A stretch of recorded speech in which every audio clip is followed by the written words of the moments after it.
So, momentum is defined as the product of an object's mass and velocity. The definition here, in a sense, gives us the equation because the word product means that we are multiplying. So because we are multiplying, we can see our equation here.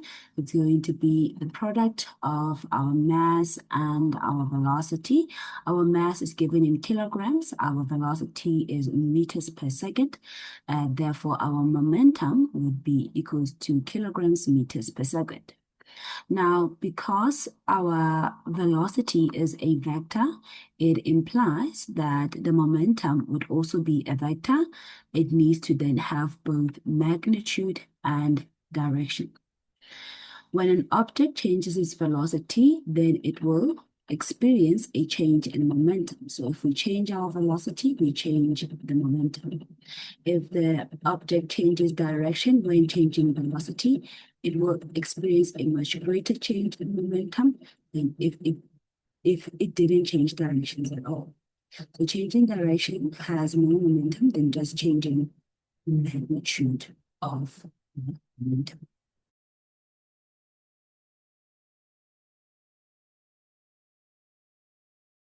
So here it says a tennis ball of mass 56 grams is thrown towards a wall and hits the wall at 45 meters per second. The ball then bounces off the wall with a velocity of 40 meters per second, as shown in the diagram. Calculate the change in momentum of the ball. Okay, so the first thing we're going to do is choose direction. I'm going to say going to the right is positive and going to the left is negative. So we will calculate the initial momentum of the ball, which is going to be the mass multiplied by the initial velocity. The mass is 56 grams, but I cannot use grams. So I will divide that by 1,000 to use it in kilograms and multiply by the 45 meters per second. Put it into my calculator. And that would give me a value of 2,52 kilograms meters per second. And since it's positive, it means that it is going to the right. Then I will calculate my final momentum, which is going to be the mass again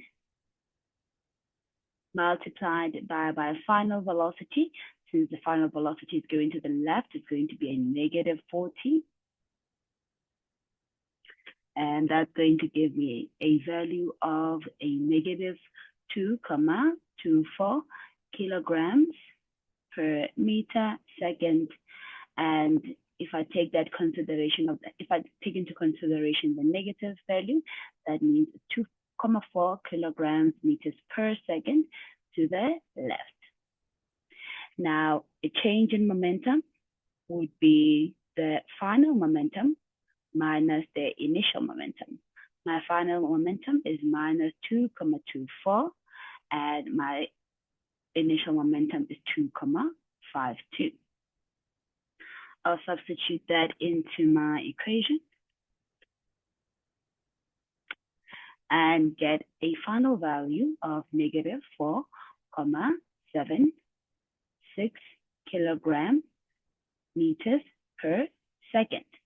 Now the negative over here just is telling me direction, so I'm going to rewrite that as 5.76 kilograms meters per second to the left because it was negative.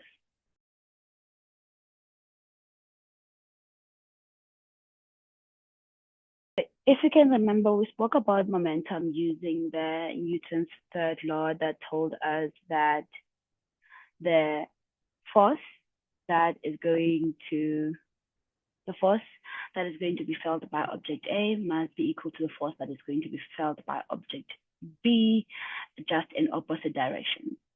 Now, because this is true, it implies that momentum is going to be conserved because the force that object A feels is equal to the force that object B field.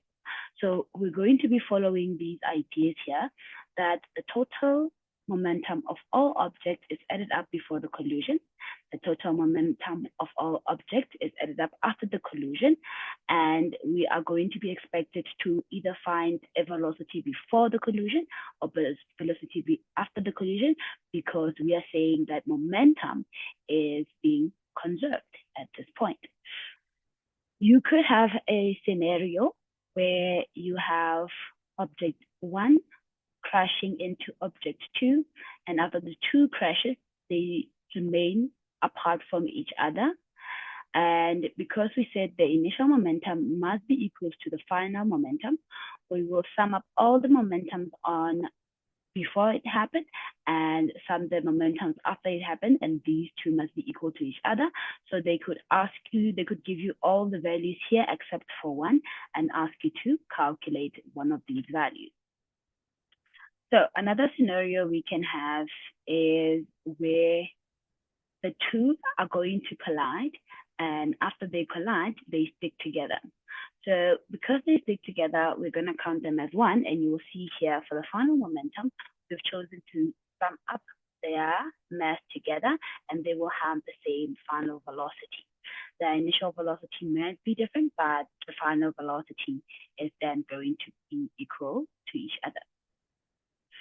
Then we have the last type of collision that they can ask you, this one over here, where they start off together. So you can see here, we added the two masses together, and once the collision happens, then they break apart from one another.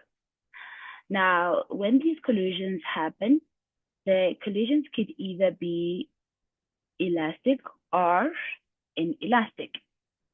So the question would be, how do I then differentiate between an elastic collision and an inelastic collision?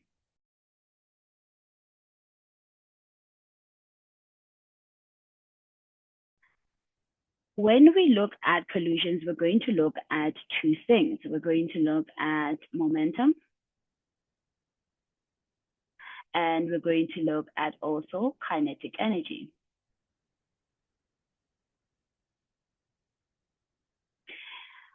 So if our collision is said to be elastic, then we need to be able to conserve both the momentum and the kinetic energy of the system.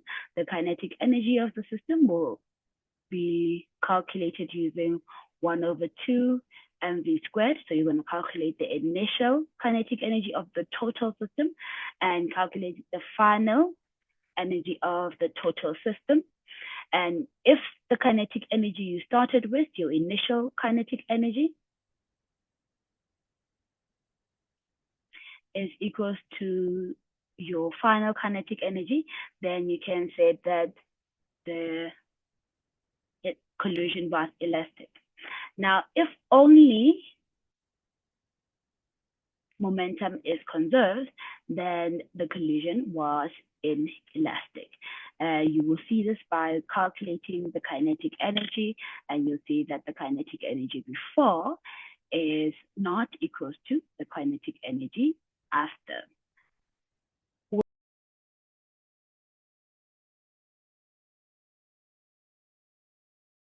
So in example 3 over here, it says that a ball of mass 100 grams is moving at 10 meters per second to the right when it collides with another ball of mass 150 grams moving at 10 meters per second to the left.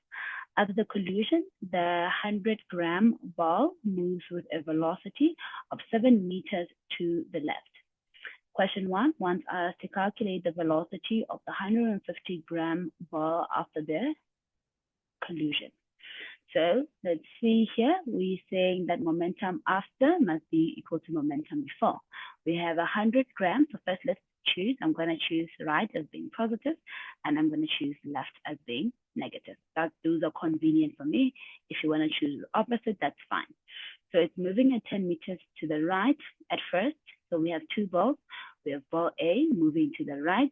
It has a mass of 100 grams and has an initial velocity of 10 meters per second. It's going to collide with another ball. This is a second ball, a much bigger one. It has a mass of 150 grams. It has a mass of 150 grams and is moving to the left at a negative 10 meters per second. After the collision, the 100-gram ball moves with a velocity. So now this is the initial scenario. We're going to look at the final scenario. So for the 100-gram mass, it would have a final velocity. It's going to move to the left. So it would have a final velocity of 7 meters per second, negative 7 meters per second. And we are asked to calculate the final velocity of the second ball. So according to conservation of momentum, we should say that the initial momentum must be equal to the final momentum. So that means the ball one, initial velocity of ball one, plus the ball two, initial velocity of ball two must be equal to ball one, final velocity of ball one, and ball two, final velocity of ball two. Now we know these values, that value, and that value over there. What would be nice for us is to change the subject or formula before we substitute to make things a little bit easier for us. So if we do that, then we're going to have VF is equals to M1 VI1 plus M2 VI2 minus M1 VF1 over the mass of M2. We're making it a subject formula. Once we have done that, we can go ahead and plug in our values. M1 is 100. Remember, we work in kilograms, so that's actually going to be 0.1 kilogram with an initial velocity of 10. Plus M2, it's going to be 0.15, that's 150 grams, multiplied by its initial velocity with a negative 10, minus M1, which is 0.1, multiplied by its final velocity. Since it's going to the left, it's going to be a negative 7, and everything is going to be divided by the mass of M1, which is 0.15, and that would be 0.1 times 10 0.15 times a negative 10 plus minus 0.1 times 7 over 0.15. And that gives us a final velocity of minus 8 meters per second. So it means that it's also going to the left. Okay, number 2 says, is the collision elastic or inelastic? Okay, so in order for us to see if it's elastic or inelastic, we need to know what was the kinetic energy before and what was the kinetic energy after. So the kinetic energy before would be the kinetic energy of mass 1 plus the kinetic energy of mass 2. So that's 1 over 2, 0.1. Initial velocity 10 squared plus 1 over 2, 0.15. Initial velocity negative 10 squared. Let's put that in the calculator. 1 over 2 multiplied by 0.1 multiplied by 10 to the power of 2 plus 1 over 2 multiplied by 0.15 multiplied by 10, negative 10 squared. Okay. We get 12.5 joules. To calculate the final velocity, kinetic energy, to say, we would have 1 over 2, 0.1. It had a final velocity of 7. 1 over 2, 0.15, and it had a final velocity of -8. So let's plug that in, 7.25 joules. So it means that kinetic energy was not conserved. Remember, energy can be changed into another type of energy. So maybe during the collision, energy was lost in terms of being a sound, in terms of being sound energy or overcoming friction. So we can see here that energy was not conserved. So we would say that this is an inelastic collision.